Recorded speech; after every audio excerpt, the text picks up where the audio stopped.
One of my stark memories as a chairman of the OECS is the shock I experienced upon landing in Dominica and seeing the trees of the Nature Isle stripped bare and the landscape transformed into an unending mass of brown. In fact, it almost seemed like the country had been bleached. I guess the salt in the air with the whirlwind of the strong winds had literally acted like sandpaper and had bleached the trees. And there was not a leaf to be found. And for those of us who've been to Dominica and have always admired the natural beauty of Dominica, it certainly gave the impression, and it would not have been an understatement to have felt that the country had been raped.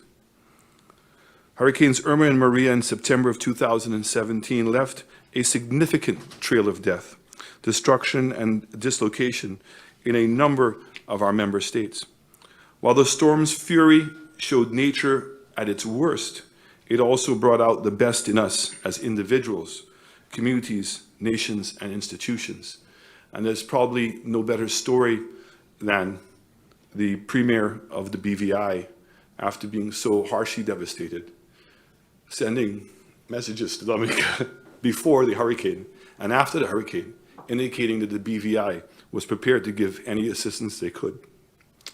Relief supplies provided by member states, friendly countries, and international agencies ranged from technical expertise, security, water, food, and critical supplies such as tarpaulins and medical care.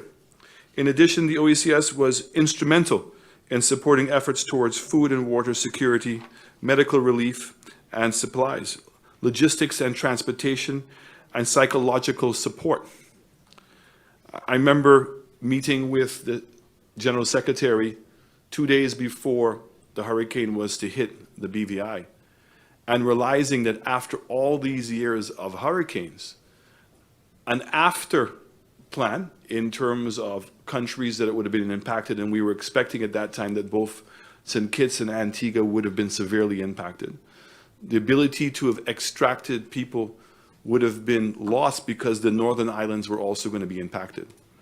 And so preparing Martinique, St. Lucia, and Barbados to act as the points of rescue had never been thought of. And I certainly want to thank particularly President Marie-Jean for the efforts of his country in helping with those rescue efforts. In fact, I remember that when Dominica was hit, he personally went in the plane to circle around Dominica and was the first person to arrive and handed the Prime Minister a satellite phone.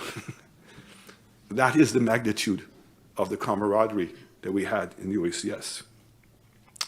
The road to recovery will be long for many, but goodwill and the demonstrated support of member states and the wider region and international community are a source of strong optimism. The OECS has been leading the charge towards designing and defining a comprehensive resilience framework which would underpin the work of a Caribbean Climate Smart Coalition as an accelerator. This process has been consultative to ensure that the views and expertise of all regional institutions and minds are engaged in the coalition of a truly Caribbean solution. The Caribbean Climate Smart Coalition is an initiative spearheaded by the Caribbean government leaders and supported by the private and public sector partners and multinational institutions. The accelerator brings together an unprecedented group of leaders to set out and implement a shared vision for transformative climate action in the Caribbean. It was announced at President Macron's One Planet Summit in Paris in December of 2017, in which Prime Ministers Dr. Keith Mitchell of Grenada, Prime Minister Roosevelt Skerrit of Dominica, and I participated along with other global private sector leaders. To date, the accelerator has garnered the support of 12 Caribbean government leaders and over 35 other partners. Regional integration is not a philosophical or academic exercise. The revised Treaty of Basse-Terre articulates specific actions by which we must reconfigure OECS member states into a single financial, financial and economic space, characterized by the free movement of people, free circulation of goods, unfettered movement of capital, and the right to provide services and establish businesses.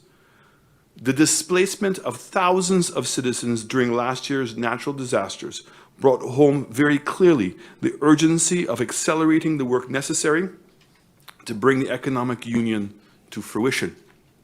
We cannot continue just to wait for a disaster to act.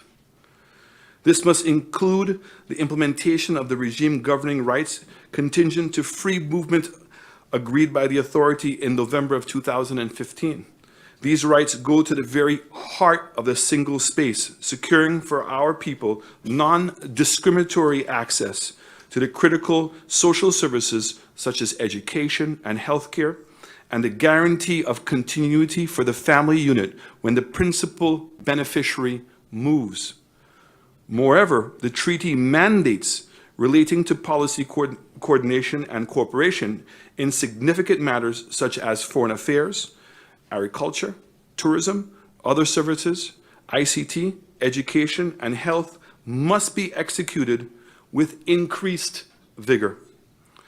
It is my considered opinion that the real value of regional institutions lies in their ability to enhance the quality or reduce the cost of governance in member states.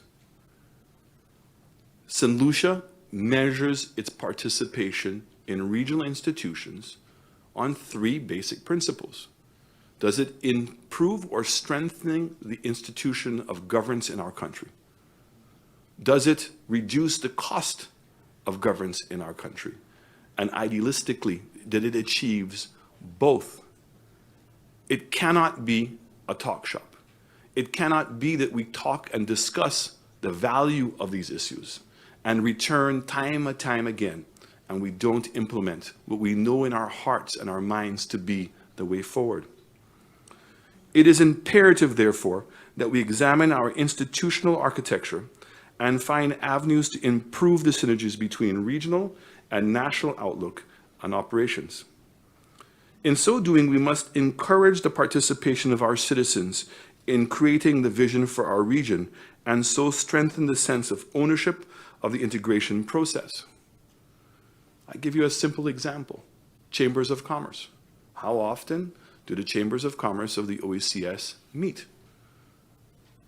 I would say to you, it is more likely that a business person in St. Lucia will be familiar with business people in Miami than they would be with business people in the other OECS countries. We are not going to fulfill our mandate and the opportunities if that continues to be the practice. This is the only way in which we may be able to guarantee the success we seek and endeavor. The international political climate in which we operate has become no less hostile than the natural environment. While we have defined climate change as an existential threat, so too is the denial of ready access to ODA resulting from the graduation of our member states to middle income status, the arbitrary and unilateral blacklisting of our countries as non-cooperative tax jurisdictions, or the removal of correspondent banking arrangements. This situation is exasperated by the evident absence of the indication of the inclination to or opportunity for dialogue or the representation of our interest at the tables that truly matter. All too often, we as small states are invited to meetings in which we're literally given 3 minutes to make a presentation, as if that is to satisfy us. And then we are further insulted because they don't even listen to what you say. They believe that the fact that they've just given you the opportunity to note down your interest, but nobody is really taking you on. This is only going to change through a collaborative effort. This situation is exasperated by the evident absence of the inclination to or opportunity for dialogue or the representation of our interest at the tables that truly matter. And I repeat that. In these circumstances, I urge that we revisit the relationships with our current partners and agree on the means by which they may be enhanced to our mutual benefit. Simultaneously, we must be assertive internationally, extending our outreach to new partners who pursue objectives and espouse principles that are consistent with those of the OECS and take cognizance of one peculiar characteristic and needs of small island developing states. Our agenda for the 65th meeting provides us with an opportunity to address these pressing matters. It covers a wide range of issues for international relations to climate change responses and the operation of our regional institutions. The annual work program and budget of our Commission will also be discussed in order to ensure that the objectives of the organization are articulated and programmed in a particular and achievable manner. I thank the Director General of the OECS and the hardworking staff of the Commission for their services to date and their support during my chairmanship. I look forward to the consolidation of the work of the organization has done and to date and greater progress on the integration agenda as we move into the future. From time to time, the authority has the honor of sharing time with special friends. The OECS and Barbados have had a long-standing relationship, and so has the Prime Minister with many of us. I extend my very warm welcome to the Prime Minister of Barbados, the Honourable Mia Mottley, who has been invited to participate in the deliberations with heads of government. Among other matters, we will exchange views on regional and international issues of common concern and explore avenues for increased cooperation between the OECS and Barbados. I look forward to, with great anticipation, to this engagement. And Prime Minister, if I can maybe share a story with you, because once upon a time, despite what I look like today, I actually played basketball. And I remember taking a flight from St. Lucia to go and play in an OECS tournament in Grenada. And on the way down, we took the route where we flew through St. Vincent, and then we went to Union Island, and I think we went to Carriacou, and then eventually to, it was to Canawan, and no, Carriacou, and then to Grenada. And I remember the fright in the eyes of the other basketball players with me, who begged that we do not go back home on that same route. So we were able to change our flight, and instead we had to go through Barbados. And we arrived in Barbados early in the morning, and we had a 9-hour layover, exactly how you had described, and they had told us that we could not leave the airport. So I decided to get the guys to have a basketball practice in the arrivals hall. And after about 15 minutes, they came over to me and said, "Look, we'll be able to get you out." So the point of the story is not the genius of my creativity, but the point of the story is that when the technocrats want to find a solution, they can. So I agree with you, Madam Prime Minister. This nonsense must stop.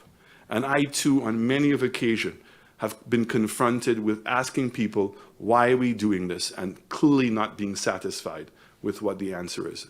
And I think as leaders, the public are no longer patient to understand the reasons why.